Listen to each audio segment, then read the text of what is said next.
Inovando pessoas. Em que mundo estamos entrando?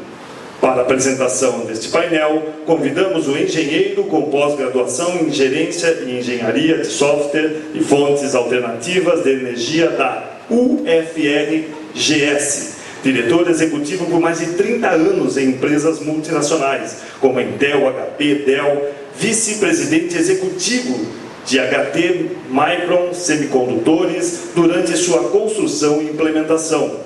Fundou a Way to Grow para promover o crescimento de empresas na economia digital, através da aplicação de novas práticas, tecnologias e metodologias de design de negócio. É mentor e sócio de 4 startups. Vamos receber Ronaldo Aloisi Júnior.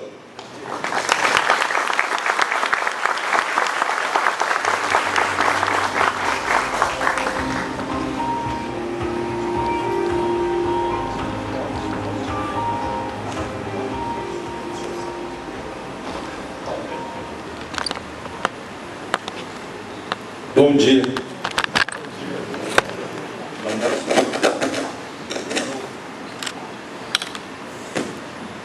Mandaram subir o palco. Pode ser? Então tá. Bom, depois dessa longa introdução, não preciso falar muito. Tem até um slide que eu vou pular aqui. Para mim, a coisa mais importante, duas coisas.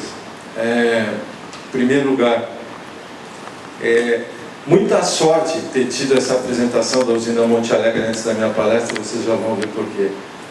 É engraçado, né? O que está acontecendo aqui hoje e o que aconteceu há 200 anos atrás é histórico. E eu vou sair daqui torcendo, rezando, fazendo todo o possível para que todo mundo conheça o que está acontecendo aqui e copie. Certo? Porque isso aqui é um protótipo do que o mundo deve buscar ser daqui para frente. É muito significativo, eu fiquei muito encantado com o que eu vi agora e com o que eu já tinha visto ontem quando cheguei aqui. Bom, vamos lá. Isso aqui não é o mais importante, mas basicamente é o seguinte, são 36 anos trabalhando com transformação. São 36 anos trabalhando nessa indústria de tecnologia, de semicondutores. De certa forma, é isso que foi criando esse mundo novo do qual a gente vai falar. E a gente foi, de certa forma, inovando, conduzindo o planeta inteiro nessas grandes empresas que eu tive a sorte de poder trabalhar e dirigir. E isso ensinou como é que se conduz transformação. E, de certa forma, a gente precisava explicar para os outros. E nessa, vamos lá, tentativa de explicar, a gente foi aprendendo, desaprendendo, aprendendo, desaprendendo e não sai desse ciclo evolutivo. Então, vamos lá. Fala-se muito em inovação, fala-se muito em transformação. Existem alguns conceitos que, para poder entender isso, certo? Eu gostaria de explorar um a um. Primeira coisa, se não cria valor, não é inovação. Isso é uma regra, certo? Pode ser uma inovação do ponto de vista de ganho, de criação de valor, como pode ser uma inovação do ponto de vista de ganho por aumento de eficiência. Mas tem que criar valor, senão não inovou, modificou, atualizou, mas não inovou. Quando uma coisa vamos lá, inovadora a ponto de tornar outra obsoleta, de fazer essa outra deixar de existir, aí vem a famosa disruptura. Uma coisa deixou de acontecer e outra coisa substituiu ela, certo? Então, existem inovações que não são disrupturas e existem inovações que efetivamente trocam. E nós vamos trabalhando muito mais em cima disso, da questão da disruptura. Bom, o que é mindset? Vou pegar a historinha dos elefantes lá, ou do elefante e dos sábios, entre aspas, né? Se eu olhar para um elefante, não preciso nem ser cego, certo? Pelo contrário, melhor que não seja, certo? A Adriana olhar para um elefante, o Carlos olhar para um elefante, certo? Nós vamos olhar elefantes diferentes. Então nós temos um conjunto de ideias pré-estabelecidas que nos vão fazer interpretar de maneira diferente aquele elefante, certo? Então esse conjunto de ideias pré-estabelecidas que determina como a gente interpreta, julga, analisa, avalia, é o nosso mindset. Se a gente não mudar esse mindset, dificilmente a gente consegue causar transformações. Não é com o mesmo, nem com a manutenção do mindset que a gente transforma as coisas. Então, abrir mão da gente mesmo, tirar a gente da própria equação, passa a ser um pré-requisito, uma condição para isso. Quando a gente consegue desaprender, desistir de certas coisas, tá certo? Abrir mão. Se tu não abrir mão, não tem mão para pegar o novo, tá certo? Então, tu tem que esvaziar as mãos. Então, desapegar é muito importante. Aí sim a gente consegue estar pronto, estar preparado, estar com as mãos abertas para fazer essa tomada de ação para mudar de forma, certo? O que é transformação, né? Transformação é uma ação para mudar de forma. Então quando a gente consegue entender o futuro, quando a gente consegue estabelecer um mindset novo, quando a gente consegue se propor a redesenhar modelos, aí a gente está apto para fazer uma transformação, tá? Então assim, ó, abrir mão de si mesmo, tirar a si próprio da equação, desaprender, deixar a vida passar através de você, prestando atenção, tá certo? É a condição, digamos assim, para promover efetivamente a transformação. Deixar de ser é ser. Talvez seja uma maneira. E agora vocês vão entender porque que eu gostei tanto de... E eu vou passar lá depois, eu não conheço pessoalmente, eu vou dar um jeito de sair daqui depois e vou passar lá em Monte Alegre. Tem a menor chance de eu não fazer isso, certo? Vocês vão entender por que já. Todo mundo ouve falar em transformação, disruptura, é exponencialidade. Estamos vivendo num mundo exponencial, estamos vivendo um momento exponencial, estamos na exponencialidade, blá, blá, blá, blá, blá, lá, indústria digital, assim, da onde eu venho, assim, né? A gente não fala de outra coisa, tá bom? O que é isso? É pra cá. Se vocês olharem essa coluna vermelha aqui, certo? Aqui. Isso aqui são os últimos 243 anos. E se vocês olharem toda a linha, são os últimos 8.000 anos da humanidade. Alguém tem dúvida de que a gente está há 243 anos em exponencialidade? Nos últimos 243 anos, o IDSH, ou seja, o índice que mede qualidade de vida, aumentou em 20 vezes. A população mundial aumentou em 20 vezes. A renda per capita mundial aumentou em 40 vezes. Nesse curtíssimo espaço de tempo. Então, todos nós aqui nascemos mais ou menos quando a exponencialidade já tinha uns 150 anos, mais ou menos, os mais velhos entre nós aqui.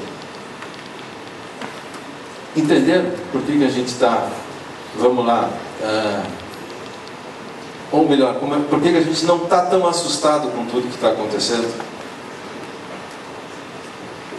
Vamos lá, estava escrito ali no slide, né? Em 1982 a usina deixou de ser produzida, de ser produtiva, né? E entrou num ciclo novo, correto? Ela cumpriu o seu ciclo, passa a cumprir um novo ciclo agora, dentro desse momento de transformação. E é isso que nós vamos... Assim, como é que eu vivo dentro disso? Como é que eu me localizo dentro desse processo? Porque vamos lá, como é que eu não caio desse foguete que está subindo? Certo? Vamos lá. Eu gostei dessa coisa aqui, porque daí eu sei o que está aqui atrás e eu consigo colar aqui. Então eu adorei esse negócio aqui. Muito bom, funcionou bem isso aqui. Bom, esse é um troço meio ronaldiano que eu gosto de explorar. Eu também sou engenheiro, né, que nem o primeiro palestrante. E aqui, para entender a economia em rede, certo? Os economistas estão se socorrendo das leis da termodinâmica. Porque a termodinâmica, a transmissão de energia, a transmissão de calor, a transferência de calor, ela acontece em rede, ela influencia em rede. Consequentemente, ela é um bom modelo para tentar entender o que está acontecendo economicamente. E três coisas, tá? Só existem enquanto em transferência, tá? Ou seja, energia, conhecimento e capital. Concordo? Dinheiro parado serve para alguma coisa? Conhecimento parado serve para alguma coisa? Energia parada serve para alguma coisa? Não. Só existem enquanto em movimento. Agora, quando a gente tem essas três coisas atuando e inovando em conjunto, aí sim, essa conjunção, é importante isso, essa conjunção, certo? É que pode criar uma disruptura. Ela pode criar uma transformação exponencial. Quando essas três coisas atuam em conjunto. Então tem que prestar atenção nessa, vamos lá, colaboração. E é aí que entra, né? Por que eu disse que Monte Alegre foi tão importante de acontecer antes da minha palestra? Três coisas aconteceram na primeira Revolução Industrial. Tá? A primeira, do ponto de vista de conhecimento, é que ela aconteceu na Inglaterra. Por quê? Porque era lá que estavam, na época, a maior concentração de cientistas e de conhecimento e de tecnologias, né, em função da Royal Society, que era a congregação de todos os cientistas. Lá tinha água, tinha os rios, e lá tinha carvão. E lá também tinha a burguesia europeia, certo? E uma nova forma de poder se estabelecendo, que era o poder econômico. Não existia o conceito de crédito na época. Ou tu era dono de um grande patrimônio, como uma nação, certo? Ou tu era dono de um grande patrimônio, por herança, por outras maneiras de conquistar, mas chegava uma hora em que era necessário criar coisas novas. Então, no início da Revolução Industrial, no início das ideias capitalistas, pelo escocês Adam Smith, o que aconteceu? Tá? E o primeiro salto exponencial ele foi o quê? A multiplicação da capacidade produtiva, simples assim, por mecanização. Tá? Há uns anos depois, certo? Não, 100 e poucos anos depois, existe a segunda Revolução Industrial. Né? Com a entrada da eletricidade, a eletricidade também entra a comunicação por voz. A gente tende a achar que a indústria da produção em linha, Ford, etc., foi a expansão da capacidade produtiva. Não, isso foi lá na primeira. O que aconteceu na segunda foi a mobilidade industrial. Imagina que antes tu tinha que ter uma máquina a vapor, uma linha inteira de um cano, um tubo, onde outras máquinas que não eram a vapor simplesmente se juntavam, se conectavam ali através de uma roldana, do volante, né? E movimentavam um tear, movimentavam uma máquina de tecelagem. Ou seja, a tua fábrica ela tinha que se localizar num lugar que tivesse carvão e água e ia seguir uma linha motriz que movimentava a fábrica inteira. Quando entra a eletricidade, as máquinas podem estar onde tu quer. As fábricas podem estar onde tu quer, porque tu leva a energia onde tu quer. Então, a segunda revolução industrial foi, na realidade, uma revolução de mobilidade industrial. Foi isso que aconteceu. Tá? E essa mobilidade industrial permitiu que a expansão urbana, permitiu a expansão e a criação do que hoje a gente considera trabalhar das 9 às 5 ou das 8 às 6, certo? Ou seja, o mundo inteiro se reconfigurou a partir daí, certo? Porque tu passou a trabalhar em turnos, tu passou a criar núcleos, né? Bairros, que nem aconteceu no bairro de Monte Alegre. Tu tem uma indústria, tu tem as famílias que tem que morar ali perto, aí tu tem que colocar a escola, aí tu tem que colocar o hospital, e toda a configuração urbana moderna, né, se estabeleceu a partir desses núcleos industriais e por conta dessa mobilidade. Naquela época, né, se vocês olharem hoje, Inglaterra é um lugar sensacional de visitar, porque não falta fábrica velha transformada em museu lá, certo? Aproximadamente 50% a 60% das fábricas foram transformadas em museu, que é uma coisa sensacional, maravilhosa. Eu adoro ir lá, sempre que dá, eu dou um pulo lá, certo? Porque é história, né? Mas elas fecharam por quê? Porque não migraram para a eletricidade. Era aquele medo de transformação, era aquele medo de esse troço não vai dar certo, esse troço não vai acontecer, será? Não. Fecharam. Esse foi o que aconteceu. Só para vocês terem uma ideia, em menos de 10 anos lá na Inglaterra, 40% das usinas a vapor fecharam. Certo? Foi um desastre total, ou foi uma renovação total. Aí, não muito tempo depois, uns 80 anos depois agora, né, começa a acontecer a terceira Revolução Industrial. Aí já estamos nos anos 50, 60. Por quê? Porque entra a questão do semicondutor, entra a eletrônica, o mundo já está totalmente interconectado, certo? Então essa é uma revolução de padronização, ela é uma revolução de globalização mesmo, ou seja, eu consigo ter fábricas idênticas, se comportando identicamente no planeta inteiro, porque todo mundo está interligado, está todo mundo conversando. Então não só fábricas, mas comércio, hospitais, essas empresas, essas entidades começam a trocar informação e se comportar parecido, né? Começa o pessoal chama de pasteurização do mundo, mas a gente começa a ficar igual. Quem é mais velho, como é que se chamava lá na década de 60, né? A gente olhava assim no jornal, fazia a aldeia global, não era? Alguém se lembra de ter escutado esse termo? Vivemos numa aldeia global, certo? Isso tem um significado. O cara que inventou esse termo é sensacional, porque isso transformou o mundo numa aldeia mesmo, botou todo mundo super pertinho, e com isso os carros começaram a ficar sendo padrão, as roupas padrão. Por quê? Porque eu consegui replicar isso, tá? Bom, essa terceira revolução aqui, ela foi de certa forma, antes de entrar na quarta, que todo mundo gosta de falar, que é a que a gente está enfrentando agora, certo? Deixa eu explicar um pouquinho mais essa terceira, tá? Tudo tem a ver com redução de custo. Alguém, né, o Sr. Gordon Moore, em 1957, 58, início dos anos 60, eles estavam trabalhando em como é que eu faço um transistor de custo baixo. Aí ele inventou o famoso circuito integrado, que a gente hoje chama de chip, que nada mais é do que projetar alguns elementos químicos na forma de gás, fazer com que aconteça uma reação química por imposição de luz. O resultado daquela reação química se transforma num depósito em cima de uma placa de silício, e aquilo é um transistor. Simples assim. Então é um processo fotográfico, em litografia, vamos falar assim, tá certo? De fabricar transistores. Aí ele disse assim, se eu for diminuindo o comprimento de onda da luz, eu vou fazendo transistores cada vez menorzinhos. Aí ele estuda assim, mais ou menos a cada 18 meses eu posso colocar o dobro de transistores no mesmo espaço.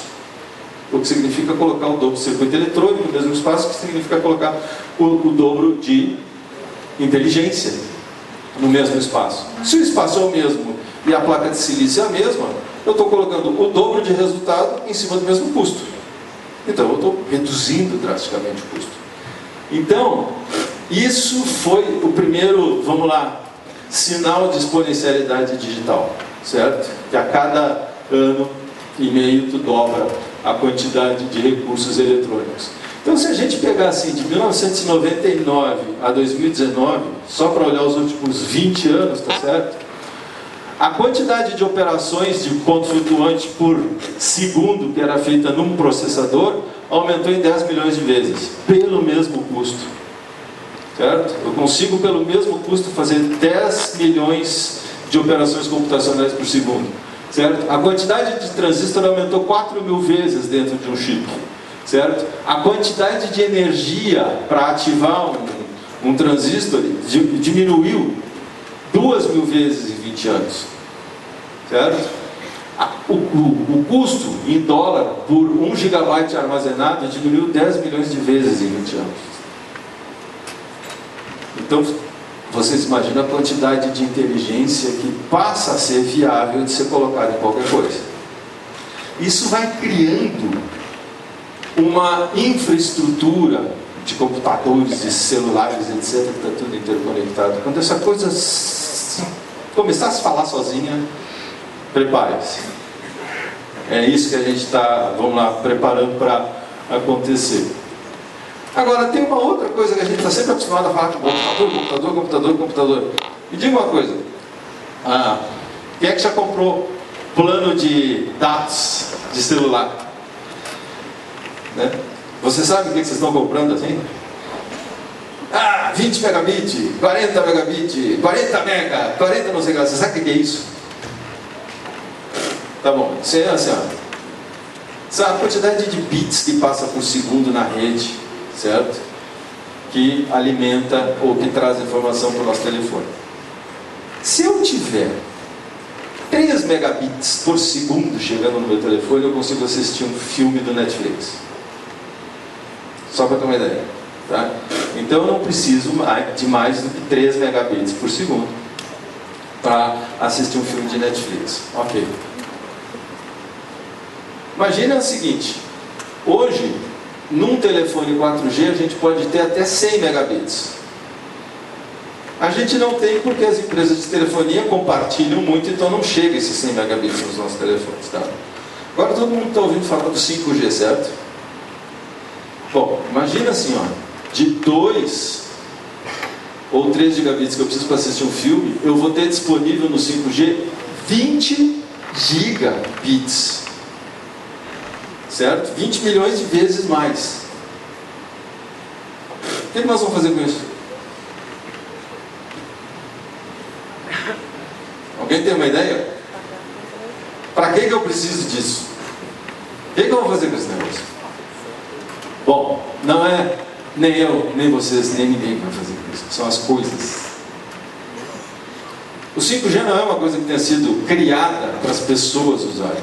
Ela é uma coisa que foi criada para as coisas usarem. Eu não gosto de dizer internet das coisas, eu gosto de dizer inteligência das coisas. Porque a capacidade computacional e a capacidade de comunicação que tu coloca nas coisas permitam que elas tenham inteligência e tempo suficiente para conversarem entre si e tomar decisões. Tá? Então, quando tu cria um substrato de conexão e de inteligência como esse, as coisas começam a acontecer em cima desse substrato.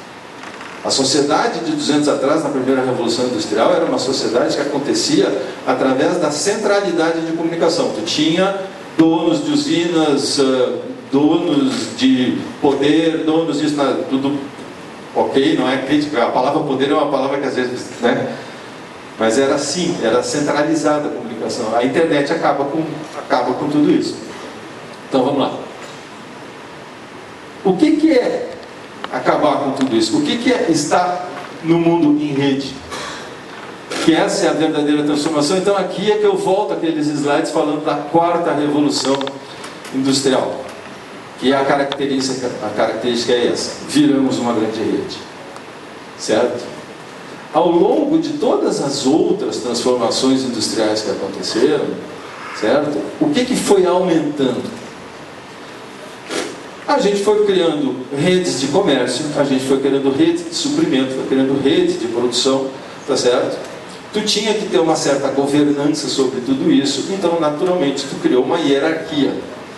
Então todas as revoluções, elas continuaram não modificando uma coisa, que é o ser humano se organizando de maneira hierárquica e com intermediários, certo?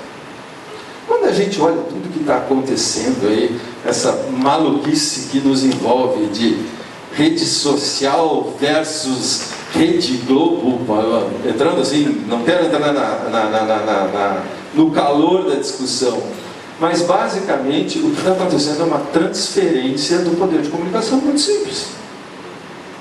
O poder de comunicação agora, por conta de toda essa inteligência que tem, não precisa mais de um grande satélite, eu não preciso mais de uma grande estrutura para fazer a minha comunicação para milhões de pessoas. Então, essa transferência de poder causada pela tecnologia está impactando em todos os processos de poder. Isso é normal, não tem nada de mais nisso, isso já aconteceu há 200 anos atrás. A internet, na medida que ela ocorre, ela te dá alternativas de caminho, eu vou falar um pouco mais tarde disso. Então, o que nós temos de diferença entre essa revolução industrial e as outras é que ela contém um ponto de inflexão, certo? Ou seja, a partir de agora, o que nós temos aqui é uma disruptura do mindset hierárquico. Quem tem cabeça hierárquica não combina com a maneira como as coisas vão acontecer. Porque as coisas vão acontecer de um jeito tal que o teu mindset hierárquico não vai conseguir resolver determinados desafios. Não vai conseguir solucionar determinados problemas.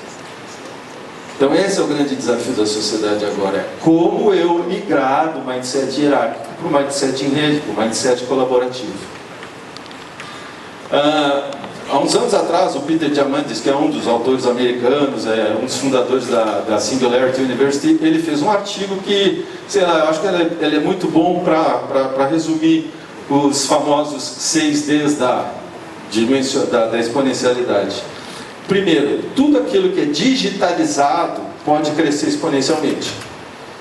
Tá certo? A partir do momento em que eu consigo transformar DNA em dados, eu tenho uma facilidade de replicar esses modelos e de resolver o problema de análise de DNA exponencialmente. Tá certo? A música, quando passou a ser digitalizada, eu não preciso mais levar um disco, uma fita daqui para lá, eu transmito aquela música. Por quê? Porque eu simplesmente pego beats que antes eram música, viraram beats e depois viram música de novo. Eu pego imagens de tumores que antes eram imagens, transformo em beats e depois transformo em imagem de novo. Só que além de transformar a imagem de novo para o médico olhar, eu também posso ter um sistema de inteligência artificial olhando para ela. Certo? E isso a um custo baixíssimo. Esse é o ponto. Como lidar com velocidade ultra rápida e custo baixíssimo, tá certo? Então tudo aquilo que é passível de digitalização é passível de crescimento exponencial. Outra coisa, disruptivo, certo? Eu hoje começo a ter uma quantidade aí, usei esse exemplo, tá? Eu começo a ter uma quantidade de recursos que eram impensáveis antigamente. O significado dessa imagem aí não é que agora sai barato para eu medir minha pressão e olhar no meu telefone. É que agora alguém lá na África pode ter um telefone barato, medir a pressão e alguém aqui saber o que está acontecendo. É esse que é o disruptivo. É isso que foi rompido, entende? E imagina a cadeia inteira de gestão de saúde empresarial, certo? Que daqui a pouco alguém simplesmente bota um celular lá e me manda um dado aqui que eu consigo diagnosticar e resolver. E eu olho para o lado e digo assim, ó, desculpa, tu botou toda essa estrutura aí nos últimos 20, 30 anos, o cara aqui inventou um telefone. Não vou usar. Não vou usar. E aí, o cara diz assim, puxa vida, é melhor eu botar umas startups lá dentro do hospital. Para começar a lidar com isso. É mais ou menos assim. Essa é a, vamos chamar assim, essa é a realidade. Ou pelo menos é o que a gente acha que é. Existe essa outra coisa que a gente chama de desmaterialização. E essa aí todo mundo sabe. Vocês estão carregando aproximadamente 15 ou 20 aparelhos que foram desmaterializados e viraram software dentro do celular de vocês. Né? Ontem eu estava voltando de uma viagem, estava lendo lá o meu livro no Kindle lá. E tinha uma senhora do meu lado, ela é tradutora, uma italiana. Disse, mas eu não consigo usar isso. Eu disse, não, mas esse aqui é bom, esse aqui ainda tem uma luminosidade igual a de livro, blá, blá, blá, blá, blá. Mas é difícil. Eu disse, mas eu vou lhe contar uma coisa. Eu mostrei para ela. Eu tenho 354 livros aqui dentro. É verdade, estava ali, 354. Eu mostro para vocês. Tá? Eu tenho 354 livros aqui dentro. Eu leio um monte ao mesmo tempo. Isso, certo? É que vale a pena. É só um carregador de seus livros dentro. Eu vou comprar um. Sabe? Aí encorajei a velhinha ali a comprar um Kindle. Bom, depois vem a questão do deceptivo. Isso também é verdade. Até hoje o Uber não deu dinheiro. Só gastou. Mas já mudou o mundo, concorda? Veio para ficar, não importa quanto tempo ele não vai dar dinheiro, ele veio para ficar, ele veio para transformar. Tá certo? Então os modelos de negócios novos, até a gente aprender exatamente como eles dão dinheiro, eles são deceptivos. Muitas daquelas startups lá vão quebrar, não vão dar dinheiro, vão deixar um legado. E aí vem os outros dois que eu apertei demais aqui. Um é o desmonetizado. O que é desmonetizado? O que é custo marginal zero? Assim, prestem atenção nesse termo, custo marginal zero. Tá? Todo mundo tem que saber mais ou menos, só por cima o que é esse troço. Quanto é que custa fabricar um carro? Custa montar a fábrica, custa desenhar o carro, fazer o design, preparar as peças, desenvolver os fornecedores, custa 1 bi. certo? Isso é quanto é que custa para criar um carro. Quanto é que custa para produzir um carro? É a quantidade de matéria-prima, mais mão de obra, mais energia. Então, um carro ele custa R$1.000 para produzir, mas eu tenho que cobrar R$3.000 para pagar o investimento inicial que foi feito. Então, aquele custo primeiro de R$1.000, que é para replicar o carro, sem considerar o outro, é o custo marginal. É só o custo de replicar o negócio. Se eu coloco uma imagem no YouTube, quanto é que me custa replicar isso para o mundo inteiro? Zero. Ou quase zero. Então tudo que é digital tem custo de distribuição zero ou quase zero. Esse é o ponto. Certo? Esse é o que a gente chama de desmonetização. Então tem muitas coisas acontecendo que realmente são com custo baixíssimo. E isso é inclusivo, isso é democrático. Certo? Então eu faço um exame de fundo de retina lá com um celular, e a partir do momento em que na África, que deve acontecer até o final do ano que vem, que a maioria dos africanos também vai ter telefone, também vai ter celular, vai ser alguma coisa da ordem de 3 bilhões e pouco de pessoas entrando no mundo digital em 1 ou 2 anos. Isso vai ser uma modificação tremenda no que está acontecendo, porque lá vai chegar a medicina já desse jeito. Então, para eles vai ser uma mudança se eles souberem ou conseguirem absorver isso. Então, o que a gente tem hoje como rede, tá certo? É isso. É um mundo em que todos estamos conectados, é a ubiquidade de conexão. Como todo mundo está conectado, a gente sabe exatamente como é que se comporta cada um. Eu não preciso saber quem tu é para saber onde é que o teu telefone esteve. De novo, eu não preciso saber quem tu é para te conhecer. Eu vou saber melhor que tu. O dia que tu passa no supermercado, o dia que tu passa na frente de uma determinada loja, o dia que tu faz uma determinada compra, eu não preciso saber quem tu é. Mas o dia que eu descobri o dono daquele celular, eu sei exatamente a vida do carro. Isso é facílimo e já é feito intensa e naturalmente. Tá certo? Quando eu consigo rastrear o comportamento, tá certo? E eu sou ajudado pela internet das coisas, pelos roteadores, pelas câmeras, por tudo que te, vamos lá, acompanha, eu tenho uma inteligência embutida em todas as coisas. Quando eu pego essa inteligência embutida, mais esse comportamento rastreado, e começo a analisar, e entra a história do Big Data and Analytics, aí eu tenho o quê? A inteligência integradora, a inteligência que faz todo aquele universo de dados passar a fazer sentido. Então essas coisas são as coisas que acontecem no plano de fundo da chamada economia da internet. Se vocês olharem os pontinhos que aparecem aí, essa é uma rede que foi desenhada pelo Paul Baran em 1963 ou 4. Vocês notam que os pontos estão nos mesmos lugares, tá certo? Eu coloquei aqueles pontos em vermelhos ali para facilitar, tá? Qual era o problema dele? A rede de comunicação do exército americano era muito frágil, porque ela era totalmente centralizada no ramo de comunicação. Se alguém descobrisse onde é que aquilo estava escondido e explodisse,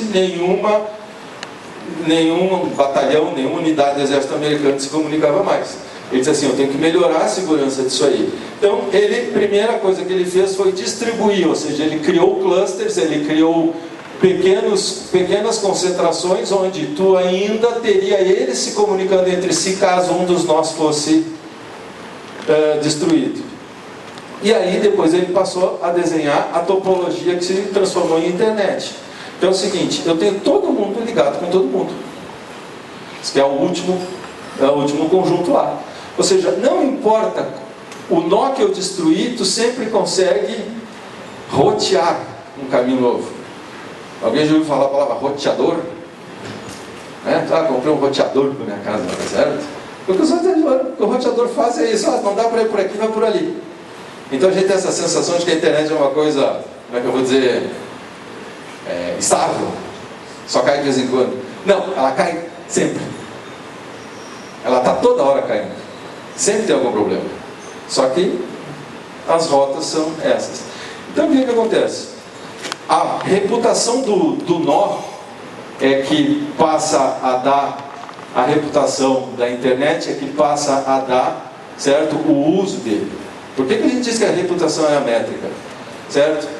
Quanto tempo vocês levam para aprender que certas coisas que chegam no WhatsApp de vocês é fake? Graças a Deus o ser humano é burro. Tá? Isso é o que nos defende, isso é o que nos preserva.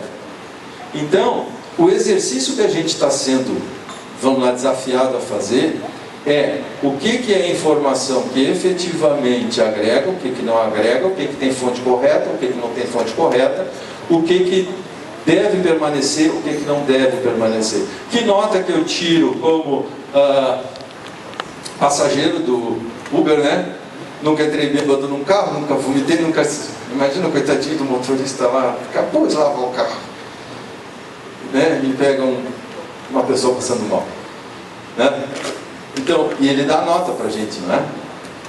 Vocês notaram que essa coisa que parece meio distópica, na realidade é uma maneira da internet se autorregular. Eu preciso saber a reputação de cada ponto para ver se